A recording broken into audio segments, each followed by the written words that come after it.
Hello दोस्तों, आज हम पढ़ेंगे what is the suit of civil nature bar on suit section 9 of CPC. A civil court has jurisdiction to try suit if following mentioned condition are satisfied. If suit is of civil nature and unless its cognizance is not expressly or impliedly barred. Section 9 की अगर हम बात करें civil procedure code के section 9 की, तो बात करता है सूट ऑफ सिविल नेचर. ठीक है, यहाँ वर्ड दिया हुआ है, सिविल सूट की बात नहीं करता है, ये बात करता है सूट ऑफ सिविल नेचर. और सेकंड इसकी चीज जो बात करता है कि देखो सिविल कोर्ट के पास जुडिक्शन है to try any suit of civil nature. कब तक? जब तक उसकी जुडिक्शन एक्सप्रेसली और इम्प्लाइडली बार्ड ना हो. और अगर हम बात करें सिविल सूट की, तो सिविल सूट क्या होता है, और हमने यहाँ वर्ड सिविल नेचर जो देखा है वो ऐसा सिविल नेचर वर्ड यूज क्यों किया गया है वो देख लेते हैं. ठीक है, तो है क्या कि इससे पहले हम देखते हैं जुरिस्डिक्शन मीनिंग क्या होता है. The term jurisdiction has been nowhere defined in the code of civil procedure. It is to say that civil procedure code do not provide any definition of the term jurisdiction.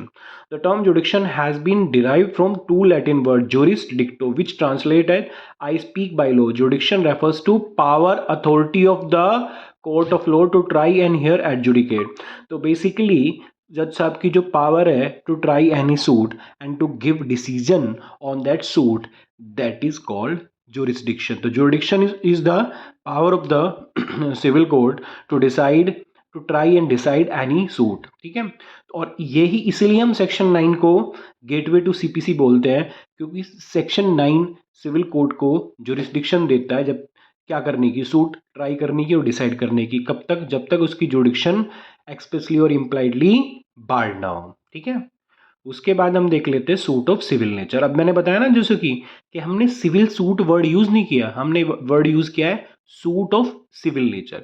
Suit of civil nature particularly refer to private rights and obligation of the party, that is principal question involved in the suit is pertaining to civil nature as general rule. If the principal question in a suit is pertaining to caste or religion or political question, then it will not be considered to be civil suit. अब अगर हम civil suit की बात करें तो ये private rights जो आपके होते हैं वो सारे के सारे सिविल सूट हैं. लेकिन अगर कास्ट से रिलेटेड सूट है या पॉलिटिकल से रिलेटेड सूट है और सपोज करो उसमें कोई भी प्राइवेट राइट इन्वॉल्व नहीं है, तो उस कंडीशन में सिविल कोर्ट की जुडिक्शन इम्प्लाइडली बार्ड हो जाएगी. लेकिन अगर आपके प्राइवेट राइट इन्वॉल्व है और उसमें थोड़े बहुत आपकी कास्ट के राइट इन्वॉल्व है, थोड़े बहुत पॉलिटिकल राइट इन्वॉल्व है, तो उस कंडीशन में एक टेस्ट होएगा कि जो प्रिंसिपल क्वेश्चन है वो कौन सा है, प्राइवेट राइट का है, कास्ट का है या पॉलिटिकल सिस्टम है. अगर जैसे आपको लगेगा कि यहाँ जो प्रिंसिपल क्वेश्चन है, जो मेन मुद्दा है वो है प्राइवेट राइट, तो उस कंडीशन में कोर्ट उसे क्या मानेगा, सूट ऑफ सिविल नेचर, उसे ट्राई कर सकता है. लेकिन अगर प्रिंसिपल क्वेश्चन इन्वॉल्व जो है वहाँ कास्ट और पॉलिटिक्स वगैरह से रिलेटेड है, तो उस कंडीशन में civil suit of civil nature नहीं माना जाएगा, जज साहब उसे ट्राई नहीं करेंगे. Suit of civil nature within the meaning of section 9 देख लेते हैं. सूट ऑफ सिविल नेचर क्या होता है? Suit relating to right in property suit of civil nature का हो गया. Suit relating to restitution of conjugal right suit of civil nature का है. Dissolution of marriage suit of civil nature है. Pertaining to rent suit of civil nature है. Damage for civil wrong suit of civil nature है. Suit for specific performance suit of civil nature. तो ये सारे के सारे सूट ऑफ सिविल नेचर है. मुद्दा वही है कि जो प्रिंसिपल क्वेश्चन इन्वॉल्व है केस में, जो मेन मुद्दा है केस का, वो क्या है, वो आपके प्राइवेट राइट है या कास्ट से या पॉलिटिक्स से राइट रिलेटेड है.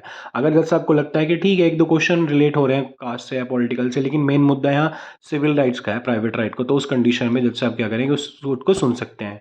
लेकिन अगर जज साहब को लग रहा है कि हाँ तो मेन मुद्दा ही कास्ट का या पॉलिटिक्स का है, तो जज साहब उसे कह देंगे कि भाई ये कास्ट से रिलेटेड मैटर है, पॉलिटिक्स से रिलेटेड मैटर मैं नहीं सुनूंगा, मेरा काम तो किस चीज़ का है, क्या सुनने का है, सिर्फ सिविल राइट, आपके प्राइवेट राइट से रिलेटेड राइट डिसाइड करने का राइट मेरे पास है और मेरी जुडिक्शन उतनी है.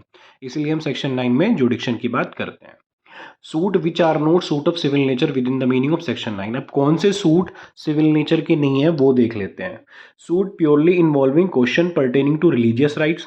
Suit involving caste question. Suit expulsion from the caste. तो मैंने बताया ना रिलीजियस राइट्स जितने भी होते हैं, जो हमारी प्रथाएं होती हैं, धर्म से रिलेटेड प्रथाएं, या अगर हम बात करें सूट कास्ट से रिलेटेड कोई भी क्वेश्चन है, या अगर हम बात करें कि किसी पर्सन को इसलिए कास्ट से निकाला गया कि वो अपने कास्ट के जितने भी रूल्स और रेगुलेशन फॉलो नहीं कर रहा, तो ये सारे के सारे राइट कौन से होंगे, ये सूट ऑफ सिविल नेचर नहीं होगा. क्योंकि यहाँ जो प्रिंसिपल क्वेश्चन इन्वॉल्व है वो कौन सा है, वो कास्ट से रिलेटेड है, वो रिलीजन से रिलेटेड है।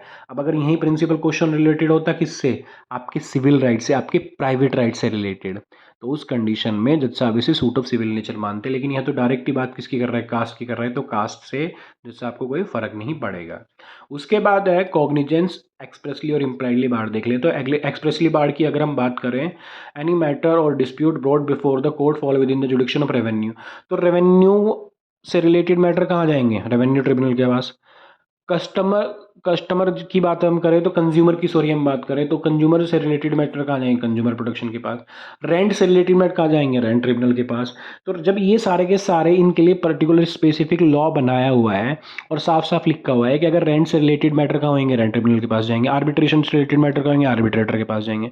तो उस कंडीशन में हम बोल देते हैं कि एक एक्ट है जिसमें साफ साफ सिविल कोर्ट की जुडिक्शन को एक्सप्रेसली बार किया गया है और पर्टिकुलर सब्जेक्ट मैटर जो केस हैं वो पर्टिकुलर ट्रिब्यूनल या पर्टिकुलर कोर्ट के पास ही जा सकते हैं, सिविल कोर्ट के पास नहीं जा सकते। उसे हम बोल देते हैं एक्सप्रेसली बार्ड, क्योंकि साफ साफ लिखा हुआ है किसी बुक में कि ये मैटर सिविल कोर्ट के पास ना जाके साफ साफ किसी ट्रिब्यूनल के पास जाएंगे। अब देख लेते हैं इम्प्लाइडली बार्ड।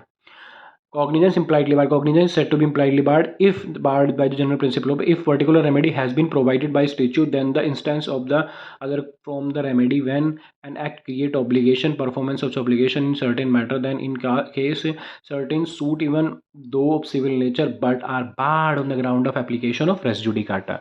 तो सपोज करो एक मैटर है जो पहले से डिसाइड हो चुका है, तो एक्सप्रेसली तो वो कहीं कहीं साफ साफ तो कहीं लिखा ही नहीं हुआ कि इस मैटर को हम सुन नहीं सकते।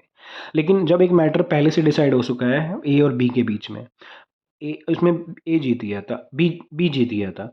अब ए क्या करता है, दोबारा सूट को लेके आता है, तो बी एक प्ले ले सकता है कि सर ये तो पहले से डिसाइड हो चुका है। जज साहब कहेंगे कहाँ है, देखो सर इसमें डिग्री है मेरे पास। तो उस कंडीशन में जज साहब क्या करेंगे, जज साहब एक्सप्रेसली तो कहीं नहीं लिखा हुआ लेकिन रेस जुडिकाटा कॉन्सेप्ट पे उसे बार कर देंगे। इसे हम बोल देते हैं इम्प्लाइडली बार, कि जज साहब उस मैटर को सुन नहीं सकते क्योंकि कहीं लिखा नहीं हुआ, लेकिन जनरल प्रिंसिपल ऑफ लॉ जो है जैसे रेस जुडिकाटा है, रेस सब जुडिस है, इस कंडीशन से वो उसे सुन नहीं सकते। अब ये पूरी की पूरी जो कथा चलती आ रही है सिविल सूट की, वो चली क्यों है, तो पूरी की पूरी कथा इसलिए चली है, एक मैक्सिम है ओबिजस इब रेमेडियम, इसका मतलब है where there is right there is remedy. अब कंफर्म ये है कि सिविल लॉ में क्या होता है कि राइट जहां है वह रेमेडी जरूर मिलेगी ही मिलेगी। अगर राइट है और रेमेडी नहीं मिली तो हम बोलते हैं वो राइट एग्जिस्ट ही नहीं करता। तो ये कंफर्म है, राइट जहां है वो रेमेडी मिलेगी मिलेगी। तो रेमेडी हमें कैसे मिलती है, सिविल सूट के फाइल करके सिविल कोर्ट के थ्रू मिलती है, सिविल सूट फाइल करके सिविल कोर्ट के थ्रू।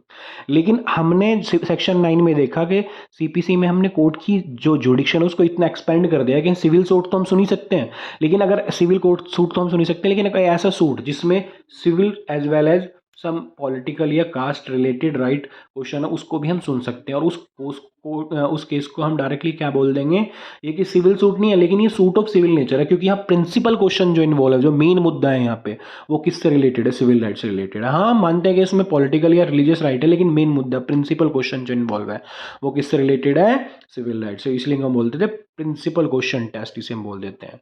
तो सेक्शन 9 को हम बोलते हैं गेटवे टू सीपीसी, और इसमें बताया गया है सिविल कोर्ट के पास जुडिक्शन है, सिविल कोर्ट ट्राई कर सकता है suit of civil nature unless jurisdiction expressly और इम्प्लाइडली बार।